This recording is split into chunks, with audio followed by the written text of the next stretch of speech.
ఎవరయ్యా? ఏం కావాలి? కేశవ్ గారిని కలవాలి. అపాయింట్మెంట్ ఉందా? నేను ఆయనకి తెలుసు. ఆయనకి చాలా మంది కేశవ్ గారు తాగండి. కేశవ్ గారు ఆగు.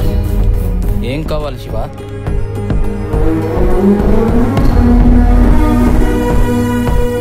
నిజం, నిన్న గుడిలో మిమ్మల్ని చూశాక మా నాన్నగారికి పట్టలేనంత కోపం వచ్చింది.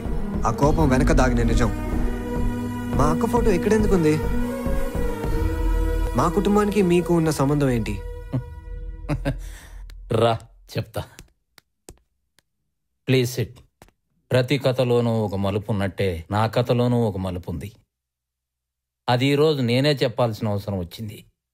మీరిద్దరూ తెలుసుకోవాలి. మీ అక్క అంటే నాకు ప్రాణం. నేను తను ప్రేమించుకున్నాం.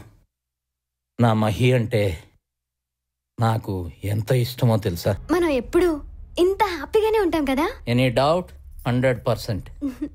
అయితే మనం తొందరగా పెళ్లి చేసుకుందాం. తొందరగా ఏముందో, ఇప్పుడే చేసేసుకుందాం. అమ్మో, ఇప్పుడా? నువ్వు వచ్చి నాన్నతో మాట్లాడాలి. మాట్లాడతా. ఇంట్లో వాళ్ళ అంగీకారం తీసుకోవాలి. తీసుకుంటా. మంచి ముహూర్తంలో పెళ్లి జరగాలి. ఇక్కడ ఓకేనా? 100%.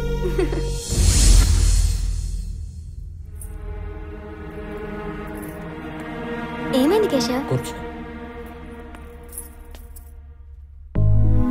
మోసం అంతా దగా. గవర్నమెంట్ మా ఊరిని బాగు చేయడానికి 150 కోట్లు ఇచ్చిందంట. దీంట్లో రాసింది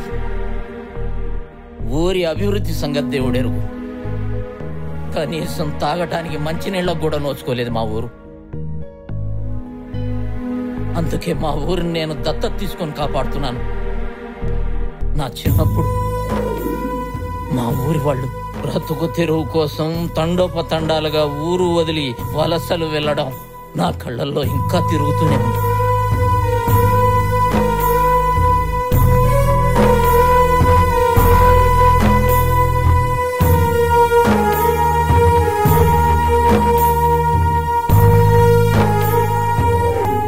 వదలను, ఎవరిని వదలను.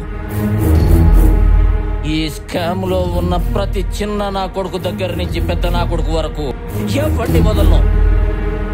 కేశవ్, ఈ మ్యాటర్ నాకు వదిలే. నేను చదివినలా ఒక మంచి పనికి ఉపయోగపడుతున్నందుకు ఆనందంగా ఉంది. నేను వాడికి నోటీస్ పంపిస్తాను. Thank you my.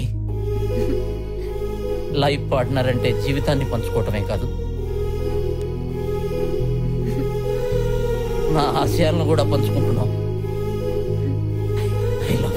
నాన్నగారు, థ్యాంక్ యూ. ఎప్పటి నుంచో నేను మీకు విషయం చెప్పాలనుకుంటున్నాను. నువ్వు చెప్పాలనుకున్న విషయం ఏంటో నాకు అర్థమైంది. ఎవరతను? పేరు కేశవ్ నాథ్. ప్రేమించడానికి పేరు తెలిస్తే చాలు, కానీ విషయం పెద్దల ముందుకు వచ్చాక అతని గురించి పూర్తిగా తెలియాలి.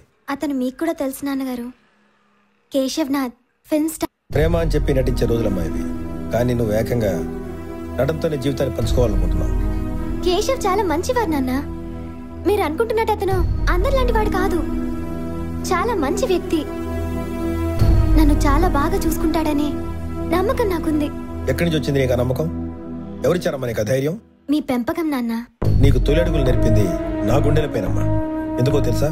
ఒకవేళ నువ్వు అడుగులు తడబడి జారిపడినా నీ స్థానం నా గుండెలపైనే.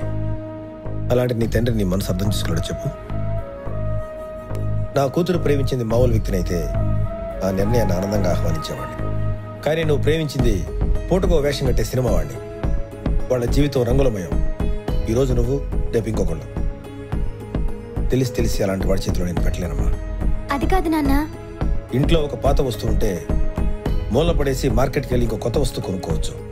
కానీ ఇది జీవితం. ఆలోచన క్షణికమైతే ఫలితం జీవితాంతం అనుభవించిన తీరం దుఃఖాన్ని మిగులుస్తుంది. పిల్లల్ని ప్రాణంగా ప్రేమించే ఏ తండ్రి అయినా ఇలాంటి నిర్ణయానికి తొలగడం. నన్ను క్షమించు.